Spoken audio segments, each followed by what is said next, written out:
Now, I don't think I'm overstating it when I say that this is probably the most radical statement of a new understanding of theology and faith and life and community that is to be found in the New Testament. It's right at the foundation of the Christian Church, Disciples of Christ, and the United Church of Christ. Because we're the churches that don't have the creeds and the formulations that everyone has to agree to, so that everyone has to believe the same thing and say they believe the same thing. We're the church that calls us to love one another as the real test of whether or not we are committed. We're the churches that speak of love as both a verb and a noun. Love is action. Love without works is dead. And God is love. What a time for us to hear this.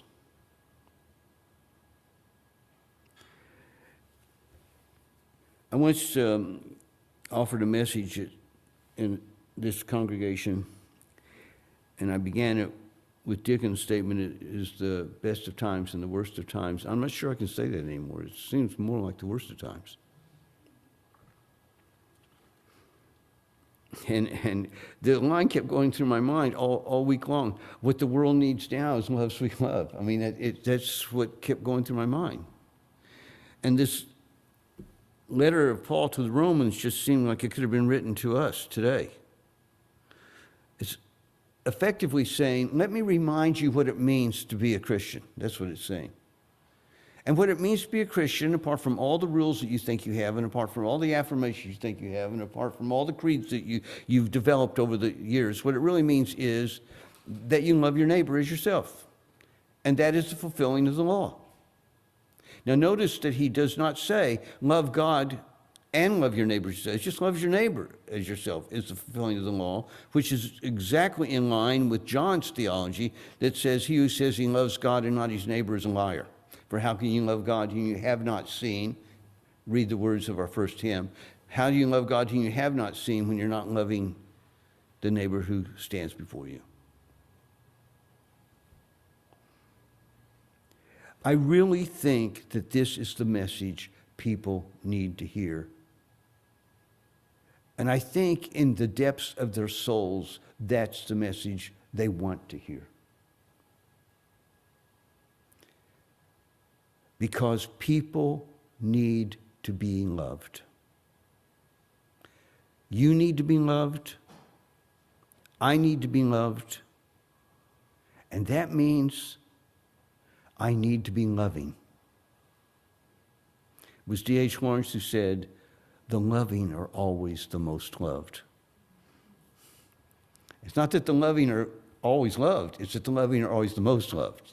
Loving doesn't guarantee you're going to be loved back, but loving is the necessary prerequisite to a loving relationship. And we who claim to be Christian say they should know we are Christians by our love. That means that we take the initiative in offering love to a world in need, that we take the initiative in beginning to break down the barriers. As Paul says, don't put a hindrance or a barrier in the way of the other. We need to knock down the barriers that stand in the way of all that. And here we are, United Christian Church, Levittown, Pennsylvania, ready to begin a new year. And we need to remind ourselves our mission is to be a light in the darkness. Our mission is to be a context of love in the midst of conflict and hate. Our mission is to be a community of insight surrounded by a world of ignorance. You watch the same news that I do. You see what's going on in the world. You see how crazy it is. You know, we have a president who says, gosh, I think that Ukraine ought to give up some of its land to Russia. Russia invaded Ukraine, breaking all international law. They're an invader. And the solution is for the one invaded to give up what they have? There's something irrational about that. And the church needs to say, this is irrational. This is unhealthy. This is unjust. And so the same administrations that's saying, well, the way to peace is for the invaded to give up some of what they have to the invader, becomes an invader itself. And so here we are in a situation where we have our own country involved in invading another country. And the solution to what we do now is, according to our president, we will run Argentina. We will run it. I mean, Venezuela. We will run Venezuela. There's no clue as to how that's going to happen or why that should happen or why the international community would even stand for that's happening. But the hubris in that, the sense of entitlement in that, is something we cannot remain silent about. And so we as a church need to go back to our scriptures, we need to go back to our faith, and we need to say, wait a minute, who are we now? What's our mission? What do we do? We can talk about the current administration. We can talk about the injustices in our own society. We can talk about the fact that the rich are getting richer and the poor are getting poorer. We can talk about that. And we would be right to talk about it. But faith has to do with work. And this whole thing about loving your neighbor is hard work. And so as we begin this new year, we as a church need to take a serious look at who we are and what we want to be and what we want to be presenting to the community around us. Who do we want them to know we are? And what are we willing to do to let them know who we are? And is that really who we are? I think we're at a point where we're going to have to do more than just fly flags. I think we're at a point where we have to say, our faith needs more work. We can't let the flags do it for us.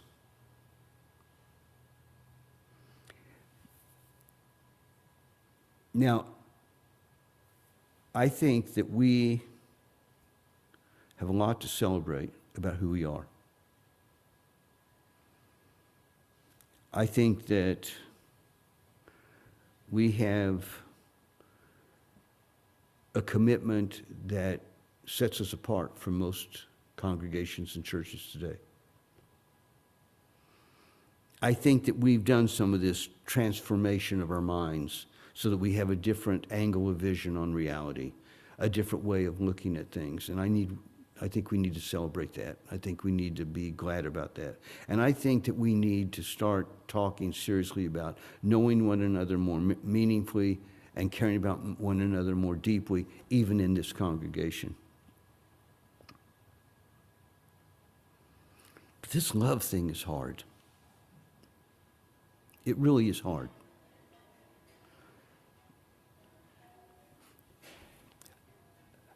I'm going to be very confessional and say, I don't know that there are a whole lot of people I really love. There are a lot of people about whom I care deeply. But love? That's a different level. That means I have to be committed to knowing them and not knowing about them, knowing them, caring about them, with an attitudinal approach that says, I will be there for you and with you. It means that I need to really be willing to value them and respond to them, not just interact at a really nice level. Being nice to one another is not the same thing as love. So I would imagine there are very few people, maybe even including members of my own family, my extended family, that I really love. Geography sometimes gets in the way, time gets in the way, distance gets in the way. So love is work. It demands, as Paul said, being patient, being kind, being understanding, not being jealous, not being boastful. It takes a whole bunch of stuff to be loving, but more than more than what Paul says in his famous chapter, it takes understanding, standing under the other's experience, being with the other. And so I've decided to say to myself, forgive me if this is all too personal, I'm going to take this challenge to love my neighbor as myself, with the realization that I'm probably not going to pull that off with everybody. As a matter of fact, I know I'm not going to pull that off with everybody. I'm not going to be able to do that. But what I am able to do is attitudinally approach every single person and see them as precious. To approach every single person I meet and see them as valuable. To approach every single person I meet and encounter and with whom I have interrelationships. And to commit myself to be understanding and responsive and caring. In other words, to commit myself to always and only intending to be a beneficial presence to them, so that I am an enhancement of their life and not in any way a diminishment of it. And I think that that might pass as okay. Give me a B- on love. But I mean, it'll get me a pretty good average. If I can do that consistently. My biggest worry when we talk about all this stuff about what we ought to do and how we ought to love one another is I am scared to death it's going to become a cliche. And the church is not about cliches. We talk about love your neighbor as yourself as if that's, invite someone over for dinner. You know how profound that is to love your neighbor as yourself? I mean, just try that with a husband or wife. Love your husband or wife as yourself. I mean, that's really important. That's really difficult. That runs deep into the very essence of what it means to be human.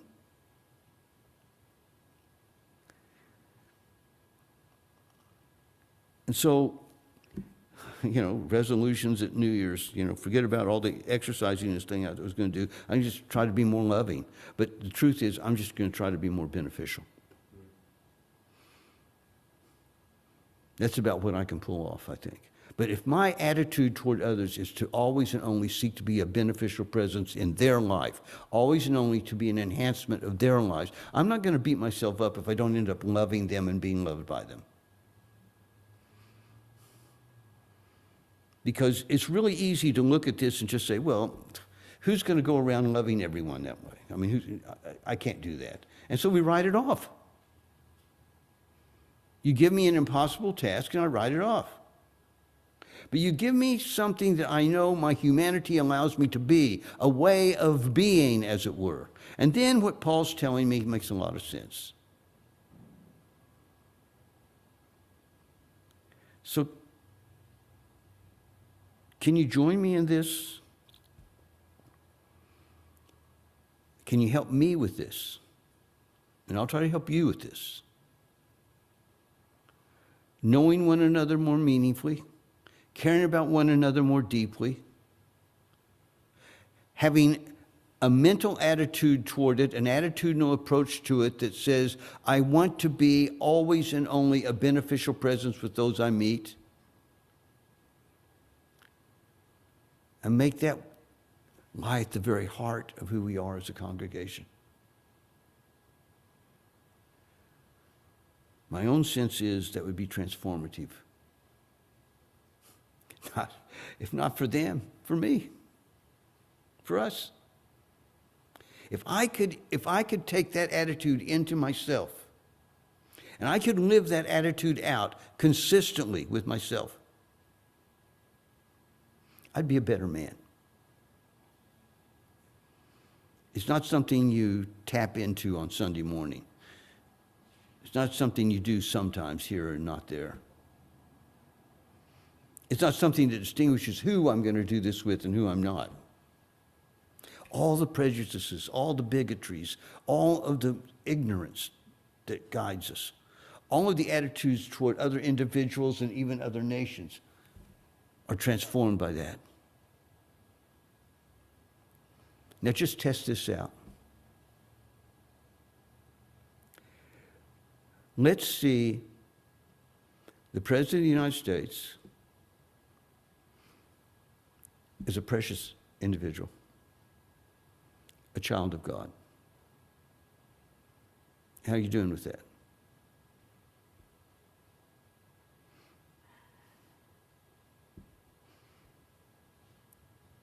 And see, it's easy to have that attitude toward others. But you see someone who's dangerous, how do I act out my beneficial attitude? What can I say? What can I do? How do I respond? See what I mean? It's hard work. It's not easy. But it can be done. But we have to remember, the value of the gift is never diminished by the recipient's inability to appreciate its value. You hear that? The value of the gift is never diminished by the inability of the recipient to appreciate its value. Imagine that I owned an original Rembrandt, and there's someone I really thought might appreciate that or be benefited by that, and I say, I want to give you this amazing gift, this original Rembrandt. He said, I don't like that old art. It's too heavy. It's too dark. I don't like that stuff. I don't want it. What would I do? Well, I'm giving it to you anyway. Well, I'd withdraw it and say, you know what? The value of the Rembrandt is not diminished by your inability to appreciate it. I think I'll take that back and offer it here to someone who can appreciate it. Jesus' way of saying it to the disciples is you offer what you have to offer. If it doesn't work, you don't just keep offering and offering and offering. You knock the dust off your sandals and you move on. But your attitude is always the same. I'm always going to offer it. That's what I think Paul's talking about. Owe no one anything except to love one another. For the one who loves another has fulfilled the law. All of the commandments are fulfilled in this one statement: love your neighbor as yourself. Love does no wrong to a neighbor. Therefore, love is the fulfilling of the law.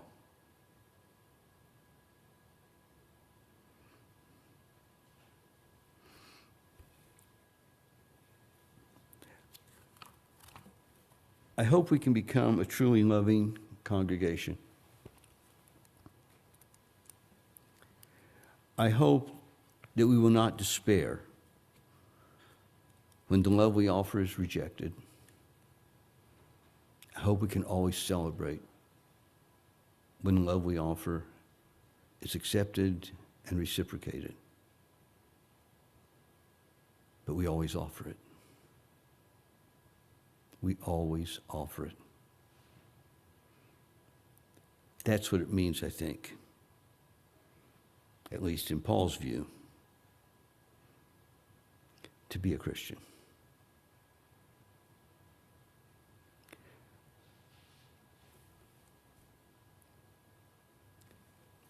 May it be so.